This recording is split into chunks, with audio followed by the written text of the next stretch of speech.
Hello, my name is Roy Canterbury. I'm going to be your host today on Archer Talk 101. What you're going to learn today is what does paper tuning really tell you? Uh, First, we want to start off with what do you need to know about paper tuning? So let's start off with where to place the target. At what distance are you going to want to place the target? Well, generally you're going to be from 4 to 6 feet from where you're standing is where you want the paper to be set. Now, if you're testing to see if the spine is correct, you'd start out at 4 to 6 feet, then maybe move to 10 feet, 15 feet. What you're looking for here is a tear that might be tearing to the left. A little bit further down range, it tears to the right.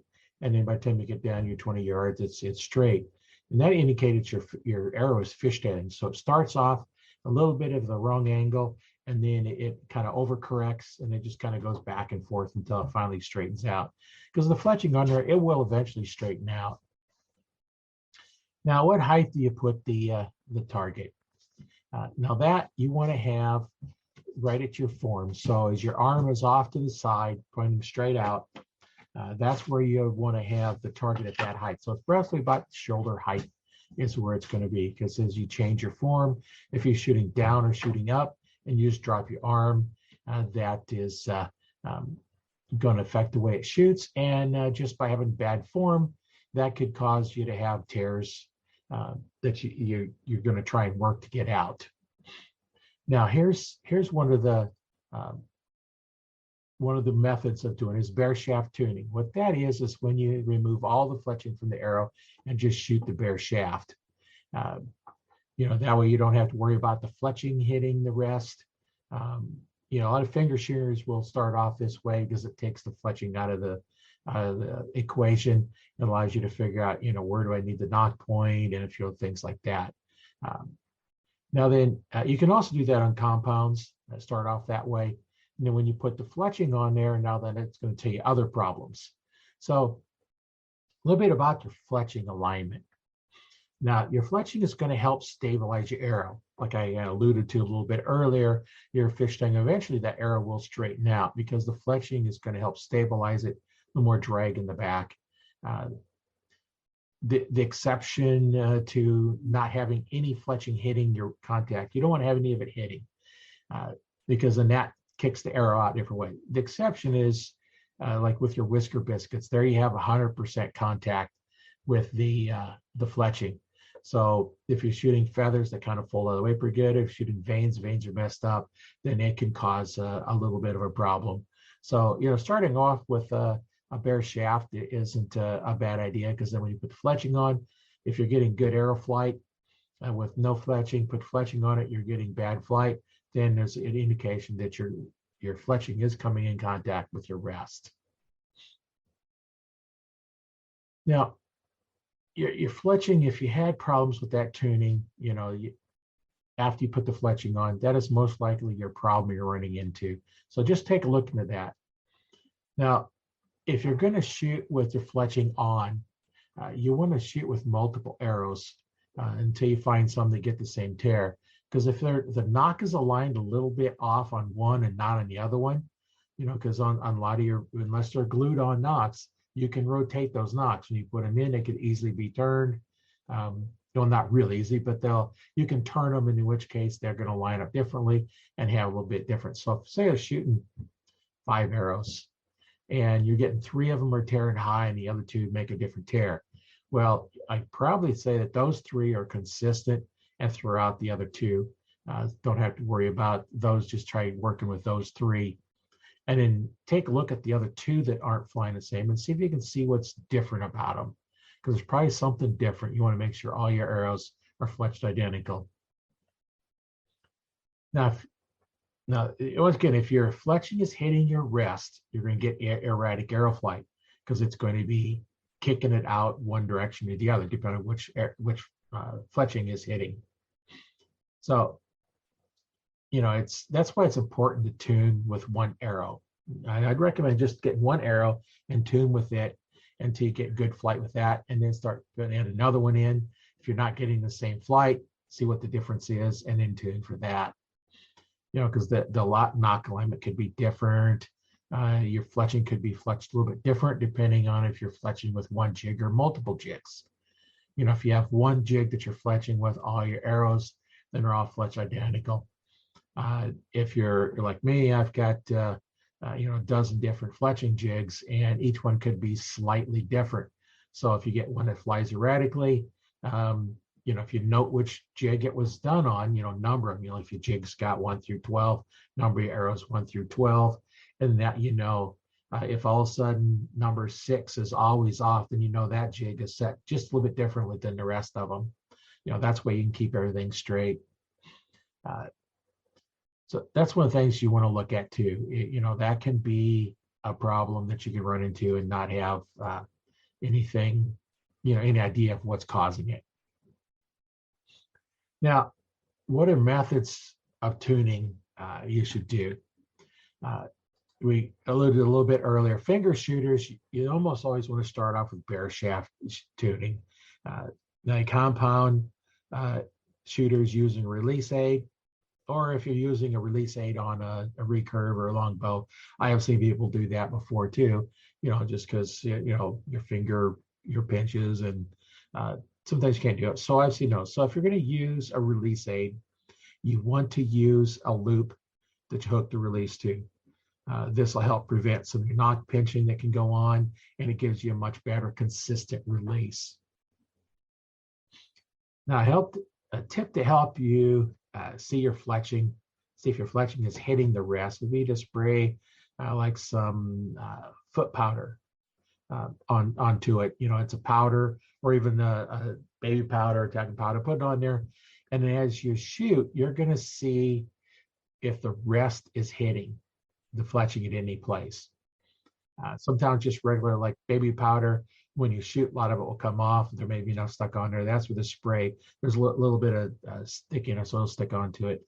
And if you see any part of your fletching getting touched, or if you've been shooting, all of a sudden you're seeing, for some reason, you're seeing black marks on your veins, they're starting to wrinkle up. That's a sign that your fletching is hitting your rest and needs to be adjusted.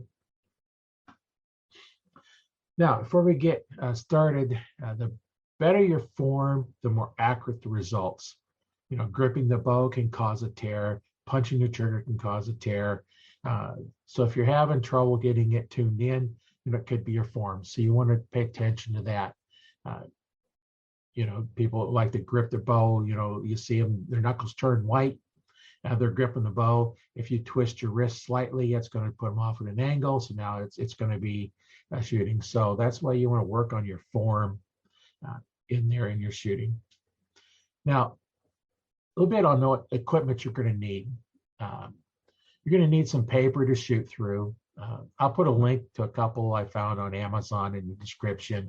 One's just a little cardboard one frame with you put paper in the middle of it. The other was a metal frame that you have a big roll which you pull down. Basically, all you need is a piece of paper suspended and held at the top and bottom. That way, it's held straight. If it's free floating, as the arrow goes through, it's going to take the bottom and move it up, and it's going to look like it's got a bad tear. So you want to either staple it down or tape it down or something. But you can even just cut a frame out of some cardboard and put paper over it. You could tape it down or staple it to it. As long as it's held solid, that's all you really need. Now, what can shooting through the paper tell you? Now, the reason you're going through and shooting through the paper is to see how your knock, point, and your rest are set up. So by looking at the tear, you'll be able to see if the knock is correct, the rest is aligned, and even your spine.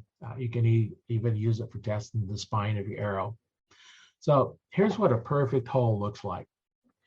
When you shoot through the paper, all you should see is the 3 lines made up by your fletching.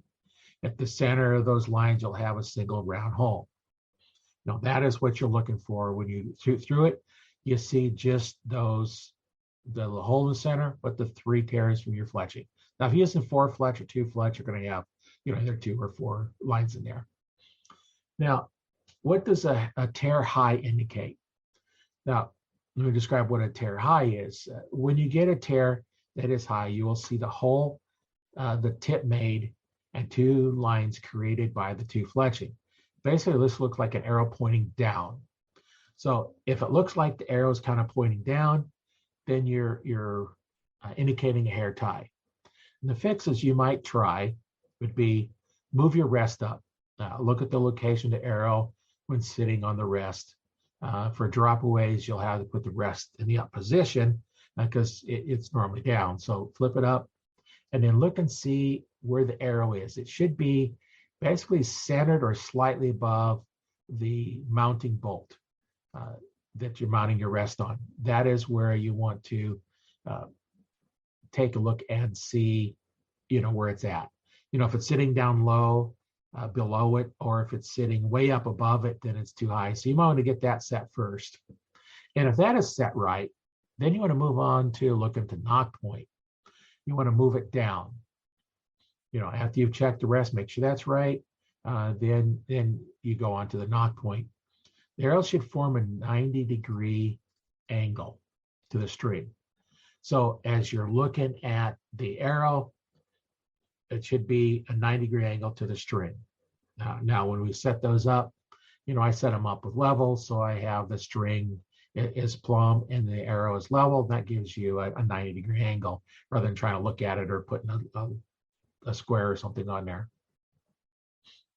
Now, if you're using a loop, which is what I recommend for anybody using a release, is instead of a knock point, you have your loop tied on. You can turn that clockwise or counterclockwise to move it a little bit. This will allow for small minor adjustments. You don't want to make big ones anyway, because it could just be, off by just a little bit causing it. And depending on which way you turn it and which way your serving is wrapped around, it's going to move that knock point up or move it down.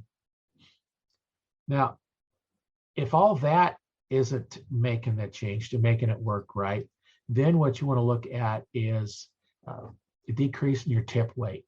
If you have too much of a tip weight, you have way too much forward weight, and you might try a lighter tip. So let's say you have a light shaft and use 150 grain tip. You might try going to 125 or 100 grain tip and see if that helps.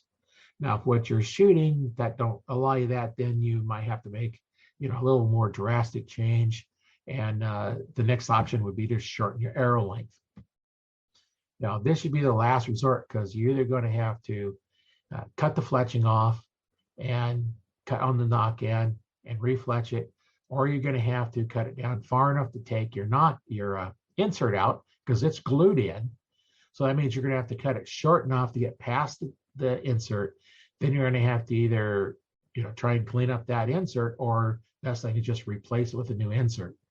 So that's kind of your last resort, is to try shortening your shaft, because that's the most drastic, and it's hard to go back from that, because if you cut it too short, then you might have another problem, and then your arrows aren't going to work.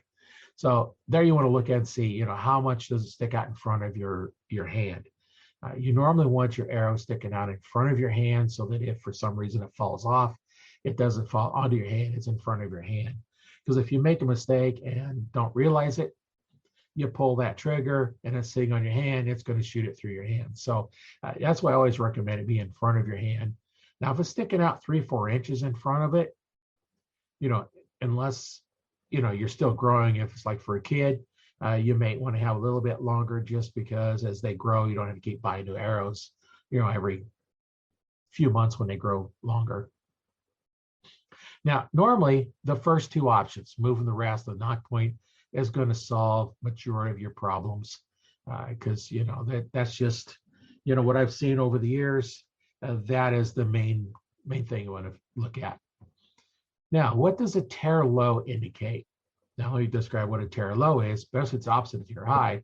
You tear low, the tip hits higher than the fletching. So this looks like an arrow pointing up. That's a tear low.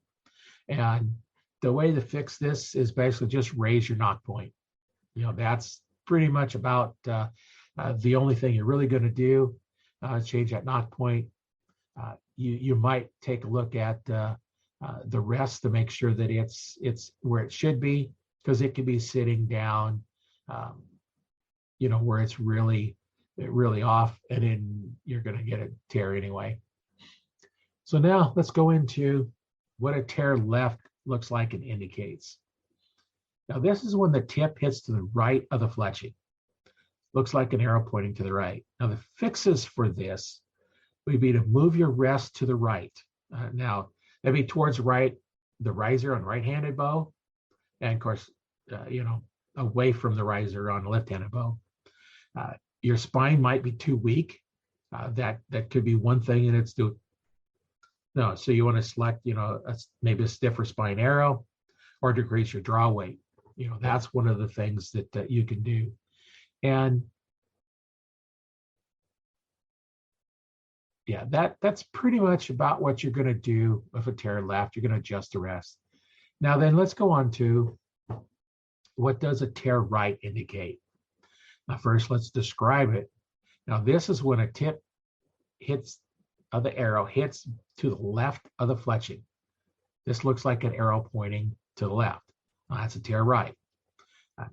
Kind of weird how tear right arrow points left. It's different that way. Now the fix for this is to move your rest left. Now on right-handed bows, you're going to move it away from the riser for a right-handed bow. Left-handed one's going to be a little bit different. So that's kind of a little bit about paper tuning, why you want to do it, why you don't want to do it. What I found, if you have the bow set up correctly, you really don't need to do much paper tuning. As we've done this a lot of times, we use laser to set up the center shot on it, line it up on the string, clear out to the tip. That gives me the perfect left-right position. I use levels on the arrow and the string to make sure we get a 90-degree angle, and then it takes most of this out. And so that's what I do when I set them up. Not everybody's going to have the laser. They're expensive to set those up and not have a lot. So if you don't have the levels and stuff, or even have someplace that can hold the bow, you want to look at that. Just remember that if your form is off, you can still have the bow set up perfectly and still get bad tears. So you want to take a look at that. And I have a couple links to a couple of paper tuning things in the link in the description below. They're simple to make. You can use just about anything to set up, as long as you have the paper held solid top and bottom.